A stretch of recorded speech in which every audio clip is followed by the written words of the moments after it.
Hey girl, welcome back to Her Nature, the podcast where we talk about connecting to our nature, our personal power. And part of that, I fear, is having thoughts. And it's always the people who are very spiritual who are always telling us that we need to meditate. We need to sit down, shut up, close your eyes, and really let the thoughts come to you and just relax into them. And I'm like, babe, you do not want to hear my thoughts when I'm sitting down and closing my eyes and I haven't gotten my steps in. Not all of us are the type of girl who feels like they are the most connected to their truth and like having their breakthroughs and feeling creative when they're sitting around. I know that I'm not. So today we're talking about movement meditation. What is it? Why we lost it and how we can harness it in our day-to-day lives, especially for the girly pops with the can't sit still disorder like me. It can be something that we harness instead of like trying to change ourselves, shrink ourselves down, like sit still, calm down. It can be something that is our highest level personal power that we can utilize as a tool. This last weekend, I took on a challenge of climbing Mount Adams, which is the second highest peak in the Cascades. And I tried to climb this mountain 4 years ago on the same weekend and started my period on the trail. It was really bad.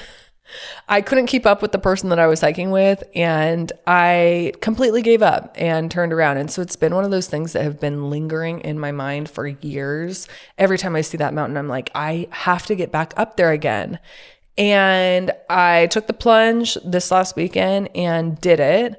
And it was so hard. It was like 14 hours of hiking, but it was so empowering to make it up to the top. And when I was at that top portion, if you climb, then you understand.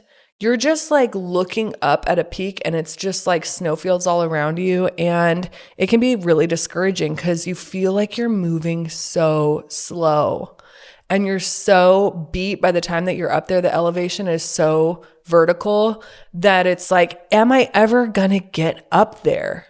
So you almost have to start disassociating and locking in. And that's kind of a point that I got to this last weekend, was like actually looking down at my feet and being like one step in front of the other. I'm going to get up to the top. I just need to keep pushing, breathing. It almost forces you when you're hiking to breathe in a way that is similar to meditation.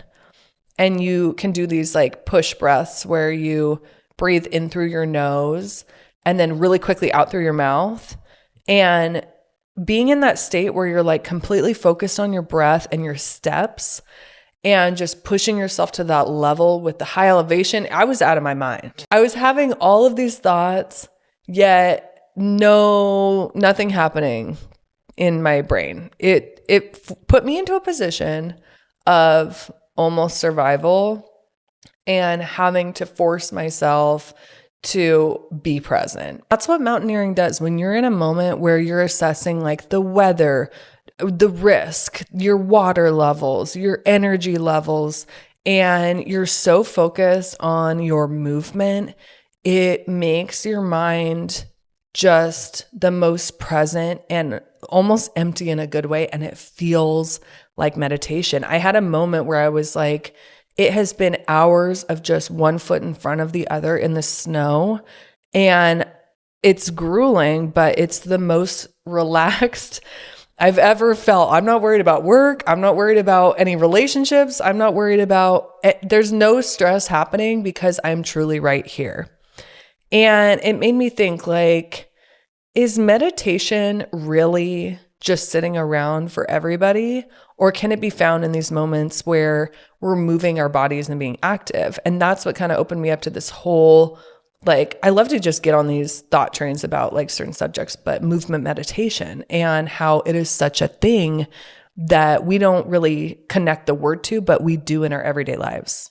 And that was kind of an extreme example with Mount Adams, but movement meditation can be used in the most peaceful ways of moving our body. Studies have shown that when we're moving our bodies, we're thinking and calibrating and processing and getting more creative ideas 60% higher than when we're just sitting still. Sometimes your body has to move so that your mind can settle, especially if you have crazy racing thoughts. And so movement meditation basically is a form of getting into a flow. And oftentimes it's with repetitive movements. So that's why I feel like I kind of locked into it when I was climbing, was because I wasn't like being broken up like on a normal hike where there's streams you got to jump over, and there's, you got to load up on your food, and you got to like go to this scramble and then wind down this trail. When you're climbing, you're just taking one step in front of the other, and it's so repetitive. It lets your brain wander. It could be cleaning your house. It could be going on a walk. It could be doing gardening, hanging out with your kids and maybe doing a craft with them. It could be like deep cleaning your floors or walking your dog. It really could look like anything. Washing your car, anything where you can just kind of let your mind wander. Stretching, dancing. And what's funny is these are things that kids do naturally and that we did as children. Adults are the only ones who are trying to like regulate themselves down and get their nervous system back into a flow by sitting perfectly still. The math isn't mathing. Like, why is it that when we turn 18, we go to college, whatever, and then it's like, okay, the only way to calm down and feel like yourself is you have to pay $45 for this yin heated yoga class, and you have to close your eyes and just think all your thoughts and then make sure you go to therapy. It's like, at what point is just sitting with my thoughts and ruminating worse for me? Like, I need to actually be like I was as a child and go climb some shit, dance around, run, jump. Like, that is so in our nature. And especially in our culture these days, we go to work where we're like sitting at a desk all day, and then we come home and most Americans are like scrolling on TikTok, they're watching TV, and they're zoning out. And I'm not saying that we don't all do those things. Like, sometimes those are good, but it is an escape. And sometimes it's good to escape. Like, we love that sometimes, but it's not helping us actually process.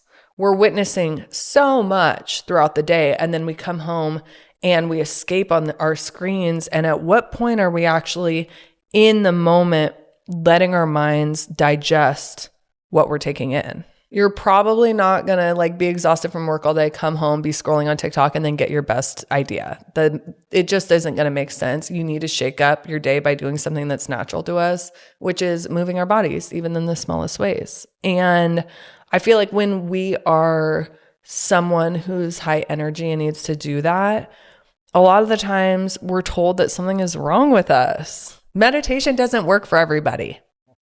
And sitting still isn't the only way for us to feel in flow. And a lot of people say like, well, meditation, like sitting down and closing your eyes and breathing, is super ancient. And that is the way to get in touch with our like feeling present in the moment. But are we forgetting that that's not the only version of meditation that is ancient and that people have been practicing forever?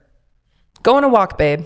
Like the cavemen, the Egyptians, all these people that we say, was the best version of ourselves, which is funny. But I think we romanticize those like historical moments a lot. But we look at them and we're like, they had it right. They were so in touch with the present day. And it's like, number one, they weren't living the lifestyle that we're living now. And number two, they were doing the things that were hard on their body. They were running, they were hunting, they were gardening, they were carrying buckets of water. And that was just a part of their lifestyle. And because it's not a part of our lifestyle that's forced anymore, we have to make it a priority to do those things, or we're gonna fucking lose our minds. Like, respectfully, I will crash out if I'm not able to prioritize moving my body. Like, it is so part of who we are. We just are so tired by our modern society that a lot of us are like, oh, I want to go home. I need more rest. I need a nap. Sometimes the most restful thing that we can do is gain momentum in a way that feels real and true to us. Not hustling around in the office and drinking black coffee, but something that is restoring for our bodies and our minds. And that's not always a night on the couch. Again, great to have that every once in a while, but is it actually restoring us to be watching Netflix top 10 every night? Or is it distracting us from how out of alignment that we feel in our everyday lives? And another thing that I think we get wrong is that any form of manifestation needs to be really peaceful. It can be going to Pilates, it can be praying or going to yoga, like that's all beautiful, right? But sometimes I feel my most like in my nature when I'm doing something fucking crazy, like running, or even going to a cycle class and having like the flashing lights all around me and the cycle instructor is screaming at us and all the girls are all around, the girls and the gays, they're cycling so fast. And when they're like, okay, we're going to do a sprint to Britney Spears. And so you're like pedaling so fast and you're like locked in and like sweating. And it's like you can't think about anything but just pushing. And sometimes that's healthy for us. Dare I say, sometimes a challenge is a good thing. Sometimes it helps regulate us to sweat and get our energy out. It's hard not to feel crazy these days with everything happening and like how fast paced things are and just this weird, crazy world that we're living in. And I've been thinking a lot about how like it's our personal responsibility to direct our crazy to something. Because if we're like this, especially people who are extremely high energy and have a lot of like manic, like energy that they need to put somewhere, if we're not choosing where to put it and exerting ourselves physically, then it gets directed into unhealthy ways. And I think that it is terrible that we're constantly telling people that working out and working hard and moving your body constantly is like you running away from your problems and like it's not healthy. You need to be able to sit with it. You need to be able to just have tea on your back porch for hours and just listen to music and hang out and let your thoughts come to you. It's like, if I try that, I will actually lose my mind. Like not all of us operate in that way. And so how can we be responsible for our crazy and nurture it like the little puppy that it is? If I have a little puppy and I name her crazy bitch Maddie, and I keep her in the house all day and tell her to close your little puppy eyes and take a little puppy nap and say a little puppy prayer, then she's going to go crazy. If I leave her alone and go to work all day, she's going to eat all my thongs, eat all my shoes, bounce off the walls, shit all over the house. It doesn't work. If I take my little crazy puppy and I exhaust her, I take her on a walk, she plays with other puppies, she has a little bone that she can gnaw on, the things that are natural to her, that is the best way that I can nurture that little puppy inside of me. So that is your challenge for today. Look at your little puppy in the mirror and grab her little puppy face and say, I love you, puppy. You're a little crazy, but it's because you're a puppy. Like we're girls. We have that inside of us because we're girls, okay? Look at her little puppy face and say, sweet little puppy, what do you need? Before you need a nap, maybe you need to be taken on a little walkie. Okay? For some of us, we don't need to calm down and chill out. We don't need to be medicated. We don't need to change ourselves. We need to take our crazy little puppy on a walk. And we need somewhere for that energy to go. We need to proactively choose where it goes before it drives us fucking crazy. Okay? That's all today. I love movement meditation. I feel like it comes natural to us. Like for a lot of us, it might be something that you naturally do. Even when you're doing the dishes sometimes and cleaning up wiping down the countertops, you might feel like your mind can wander in a way that feels natural and safe to you. I want to know, what is your movement meditation? Leave a comment below and tell me, and let's talk about it. Is it something that like exhausts you and it's strenuous and you have no other option but to lock in? Or is it something that's more peaceful and calm, but you're moving your body and you just feel at ease and in the present moment? We love that. I want to know, Diva, what is your version of movement meditation? Is it something that's strenuous and exhausting and you have no other option but to like lock in on the present moment?